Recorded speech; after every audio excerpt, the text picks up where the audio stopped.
Sumigaw si Hong sa kanila na umalis mula rito at wala siyang kinalaman sa kanya. Tumawa ang matanda at sumagot na ito ay isang nakakaantig na pagmamahal sa pagitan ng isang guro at isang estudyante. Hayaan silang sunggaban siya at sisirain niya ang kanyang mukha at pagkatapos ay pupunitan ang kanyang dila. Umatake ang mga matatanda at sumigaw na siya ay walang hiya at sa ilalim ng kanyang langit na palad ng Asher Birds libu-libong mga kaluluwa ang namatay. Ngayon mawawala siya ng walang bakas. Sinabi din ng pangalawang matanda na maaari niyang talunin ang 10 ng kanyang uri sa isang kamay. Hindi rin tumayo ang pangatlong matanda at sinabi na ngayon itataas niya ang espada gamit ang kanyang ulo sa isang sakripisyo tama. At siguro sa ganitong paraan gigisingan niya ang totoong espiritu ng Talem. Tumawa si Hong at nagtanong, isang sakripisyo sa espada. At siguro hahayaan nila siyang ipakita sa kanila kung ano ang totoong impyerno. Naisip niya na sa sandaling naharap niya ang mga insekto na ito, makikita niya kung makakahanap pa si Lin ng anumang mga dahilan upang itago ang kanyang lakas. Ginamit ni Hong ang kanyang giant hand attack at madali niyang pinalayas ang kanilang masama at mahina na mga atake. Sinubukan ng mga matatanda na lumaban, ngunit wala silang magagawa laban sa kanya dahil itinuring nila itong imposible. At isa sa kanila ang nagtanong kung paano mapipigilan ng isang ordinaryong cultivator kalahating hakbang ang layo mula sa Great Transition ang lahat ng mga ito, ang kanyang Asher Birds. Ang Heavenly Palm ay sumipsip ng kaluluwa ng isang sinaunang demonyo, ngunit hindi huminto si Hong at nagpatuloy na pindutin sila. Sa huli, sumigaw ang matanda na ang kanyang firmament ay nahati at nasira. Ang demonyong apoy na ito ay sinusunog pa ang kaluluwa ng mga espada. Isa sa mga mandirigma ang tumingin at sinabi na kalahating hakbang lang ang layo niya mula sa Great Transition. Ngunit nagawa niyang itulak pabalik ang tatlong matatanda na nasa stage na ng Great Transition. Ngunit sumagot ang matanda na hindi niya naisip na ang ganoong bihirang henyo ay maaaring ipanganak sa inabandona na lupain na ito. Sinabi ng pangalawang matanda ng ahas na kung gayon ang babae na ito ay higit pa hindi maaaring iwanang buhay at sama-sama nilang papatayin siya. Isa sa mga matatanda ang agad na gumamit ng Great Obelisk Palm upang umatake. Ginamit ng pangalawang matanda ang Star-Reaching Hand at ginamit ng pangatlong matanda ang Dragon Suppressing Combat Style ngunit si Hong ay hindi natakot dito at bilang tugon sa kanilang ilang mga atake. Ginamit niya lamang ang Blazing Dragon Fire. Ang apoy ay ganoon kaliwanag at kakilakilabot na dahan-dahan itong dumaan sa mga atake ng mga kaaway at madali niyang pinatay ang bawat isa sa kanila. Mula sa ibaba, tumingin ang pinuno at sinabi na hindi niya inisip kailanman na maaari siyang lumaban laban sa napakaraming matatanda. Ngunit sumagot si Jung na tila ang kanyang apoy ay humihina, at mukhang siya ay nasa kanyang limitasyon na, at kung hindi niya iiwasan ang atake na ito, hihiwain siya sa dalawa. Tiningnan ni Hong ang atake na ito bilang kanyang light training at agad na ginamit ang Hellfire Destroying Flame. Ang pulang dragon ay lumabas mula sa nagliliyab na apoy at madali niyang tinusok ang atake ng kaaway gamit ang matatalim na ngipin at inilapat ang engravings technique. Nagtanong si Hong, ito lang ba ang kaya ng Heavenly Ascension Sect? Dapat nilang palitan ang kanilang pangalan sa useless sect. Nabigla ang mga matatanda sa kanilang nakita at sinabi na ito ay ilang klaseng kakaibang apoy, ngunit sinisipsip nito ang lahat ng kanilang mga techniques. Isa sa kanila ang nagsabi na imposible na pigilan ang 15 na mentor ng mag-isa, at kahit siya ay hindi pa nakakita ng ganoong talento sa kanyang buong buhay. Ngunit nagtanong ang Fear Elder sa kanila, bulag ba sila? Ito ay tiyak na isang demonyong teknik. Dapat nilang sirain ang bruha na ito agad, kung hindi ito ay magiging isang sakuna. Binalingan ni Hong siya bilang isang matandang bruha at nagtanong kung lalabas ba siya at lalaban ng personal at bibigyan siya ng 3 suntok upang hindi niya sabihin sa huli na inatake niya ang isang babae. Ang matandang babae ay tumanggap sa kanyang hamon at tinawag siyang brat, at kapag hinati niya ang kanyang bibig ng bukas, makikita niya kung maaari pa siyang magsalita ng ganoon katapang. Sinabi din ng matanda na kung siya ay iwanang buhay, sa 100 taon, siya ay magiging pinakadakilang banta sa silangang rehiyon, at dapat siyang sirain kasama ang kanyang kaluluwa. Lahat sila ay lumapit sa dragon mula sa gilid ng sabay-sabay at nagsimulang gamitin ang kanilang pinakamalakas na clan techniques. Nagalit si Hong at nakita na ang lahat ng ito ay nangyari dahil kay Lin. Kung ibinigay lamang niya ang kanyang kayamanan sa kanya ng mas maaga, At sino ang mag-iisip na ang Heavenly Ascension Sect ay magpapadala ng 18 Great Transition Masters upang patayin ang ilang kaawa-awang sekta? Hindi ba yun tulad ng pangangaso ng isang maya na may isang kanyen? Ang matanda ay lumapit ng napakalapit sa kanya at nagsimulang sumigaw na oras na upang tapusin ito at ginamit niya ang kanyang Heavenly Lord Strike. Ang atake ay medyo hindi inaasahan kaya si Hong ay hindi man lang nagkaroon ng oras upang makita ito bago niya naramdaman ang suntok at nahulog sa lupa. Natakot siya at nagtanong kay Big Brother Hong kung ayos lang ba siya at bumaling si Lin sa kanya at sinabi niya kanina na maaari siyang manalo. Kaya bakit siya nakahiga tulad ng isang binugbog na aso at ganoon siya kadesmaya sa kanya? Nagalit si Hong at nagtanong sa maestro kung paano siya naglakas loob na libakin siya. Kahit papaano ay makakaalis siya rito ng buhay, ngunit ang maestro ay may iwan dito upang mamatay. Ngunit bigla, ginamit ng mga matatanda ang isang kakaibang mekanismo na nagbukas ng isang maliwanag na ilaw sa itaas ng angkan. Sinabi ng matanda sa kanila na hanggat nandito siya, wala sa kanila ang aalis sa Juan Sect. Nagsimulang sumigaw ang pinuno na ito ay isang spatial compass. At nagtanong si Xiao sa kanyang nakatatandang kapatid kung naaalala ba niya kung ano ang sinabi sa mga sinaunang salaysay. Pagkatapos ng lahat, 300 taon na ang nakalipas sa panahon ng Northern Sea Calamity, ginamit ni Elder Spiritual Wind ang compass na ito upang sumanggaw ang isang katlo ng Northern Sea, sinisira ang 100,000 na mga demonyo. At sinasabi nila na selyuhan pa niya ang sinaunang Demon God. Wala man lang silang pagkakataon na tumakas. Nagalit si Hong at naisip, mamatay ba talaga ako kasama ang mga walang kwenta na ito? Ngunit hindi ko ito titiisin. Bigla ring nagtanong ang pinuno, bakit ganoon kakalma ang nakababatang kapatid na siya? Nagsimulang sumigaw si Hong sa kanya na nandito siya kumakain at lahat ay namamatay at ang lahat na ginagawa niya ay kumain. Tumingin si Lin at sinabi kay Sai na talagang may talento siya sa pagluluto at sa susunod gusto niyang subukan ang lasa ng pulot. Nagtanong siya sa guro kung magkakaroon pa ng susunod na oras.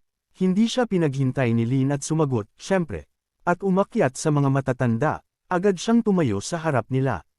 Nakita ng mga matatanda si Lin at sinabi na sa wakas ay nagpakita na siya. Sumagot si Lin na naiintindihan niya na dinikdik nila ang kanyang disipulo sa isang pulutong, ngunit iyon ay hindi patas. Bilang kanyang guro, obligado siyang ipagtanggol siya. Narinig ni Hong ang mga salita na ito at naging mas galit at siniraan siya. Sinabi ng mga matatanda na ang kanyang kapalaran ay selyado. Pupunitan niya ang kanyang balat, babasagin ang kanyang mga buto, at ikakalat ang kanyang mga abo sa hangin. Nagulat din ang matandang babae at sinabi na ang pangunahing may sala, si Lin, ay lumitaw. At bagaman ayon sa mga ulat siya ay nasa fusion stage lamang dahil ang kanyang disipulo ay ganoon kalakas, kung gayon ang mga bagay ay malinaw na hindi ganoon kas-impulse sa kanya. Lahat ng mga matatanda ay nagtipon ng sabay-sabay at hinugot ang kanilang mga espada at inatake siya, sumisigaw para sa kanya na mamatay. Ngunit bigla, gumana ang system at sinabi na ang isang atake ng mga kaaway sa stage ng Great Transition ay natukoy. At ngayon ang passive effect ay na-activate. Ang mas malakas ang kaaway, mas malakas siya. At ang middle stage ng Great Transition ay nakuha. Ginamit ni Lin ang kanyang bagong teknik sa mga matatanda at sinabi sa pamamaalam na sila ay masyadong mahina. Nagulat ang pinuno at sumigaw na ang kanyang nakababatang kapatid na siya ay isang tunay na cultivator ng Great Transition. Isang hinaharap na immortal ang lumitaw sa kanilang sekta matagal na ang nakalipas. Hindi rin naniwala si Hong at sinabi na ito ay kalokohan. Alam ni Hong na mahina pa rin siya at nagtaka kung gaano karaming kapangyarihan pa ang itinatago ng mentor. Naglalaro ba siya sa mga patakaran? Agad na huminto ang mga matatanda at sinabi na ito ay isang great transition at naabot na niya ang stage na ito matagal na ang nakalipas. Ngunit nagsimulang tumawa si Lin sa kanila at nagtanong kung dinasmaya ba niya sila sa kanyang level ng fusion. Sumigaw ang matandang babae na kahit na mali ang data, nasa middle stage lamang siya ng great transition. Siya ay isang langgam lamang bago ang bagyo at inutusan niya ang lahat na umatake. Inutusan niya ang lahat na agad na bumuo sa battle formation at nagpasya na gagamitin niya ang kanyang dugo bilang isang sakripisyo sa espada, 15-fold heavenly punishment. Ngunit tiningnan ni Lin ang buong map na ito at nagsimula lamang ngumiti sa kanila dahil wala siyang pakialam sa kanila. At alam niya na siya ay 1,000 beses na mas malakas kaysa sa kanila. Nakita ng lahat ang daloy ng kapangyarihan ng sabay-sabay. At nagtanong ang pinuno, bakit hindi lumalaban si Junior Brother Yen?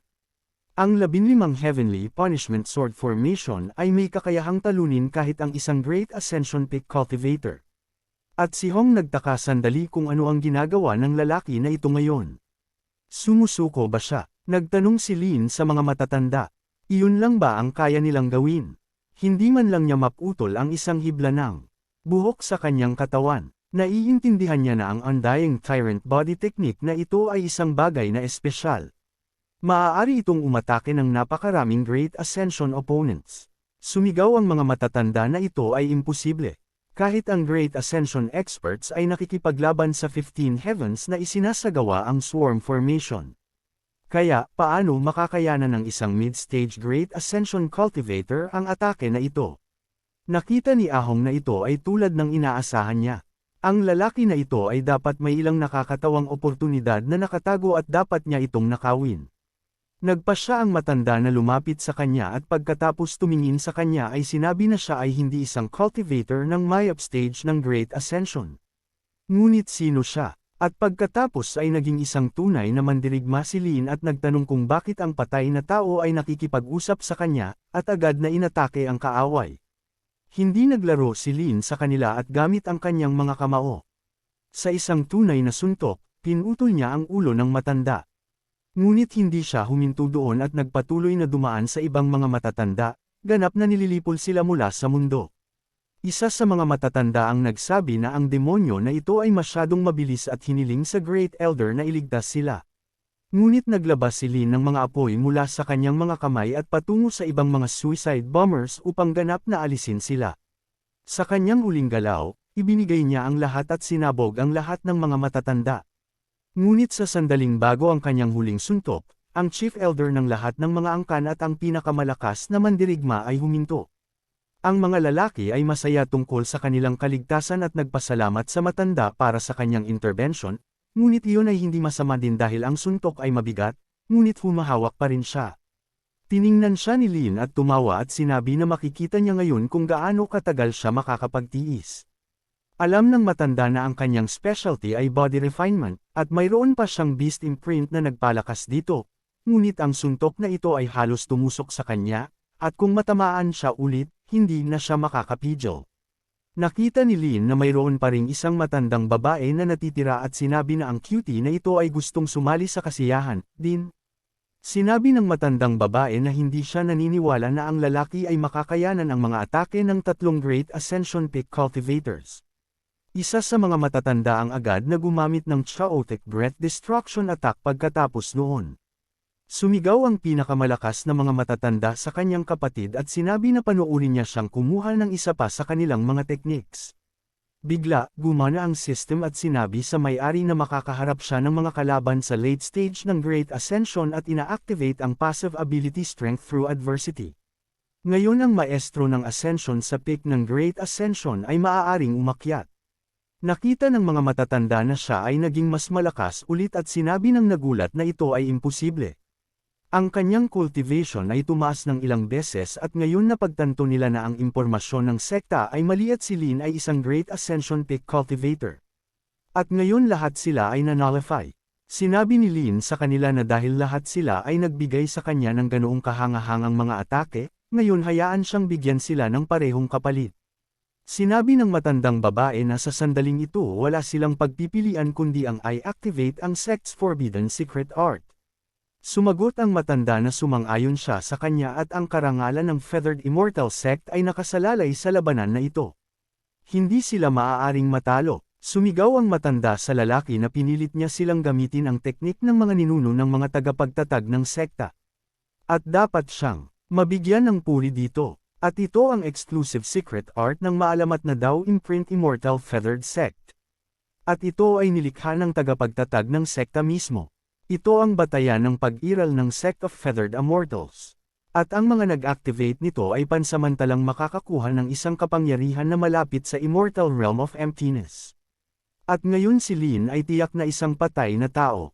Naisip ni Hong at naintindihan na ang secret technique na ito, siya ay kasing misteryoso ng mga nakita ng mga great sect sa Central House. Nabigla din ang pinuno at nagtanong, ito ba ay isa sa mga makapangyarihang techniques? Gaano karami sa kanila ang nandoon sa Immortal Feather Sect? At hayaan ang nakababatang kapatid na mag-ingat. Like, comment, share, and subscribe naman dyan mga ito go. Maraming salamat po.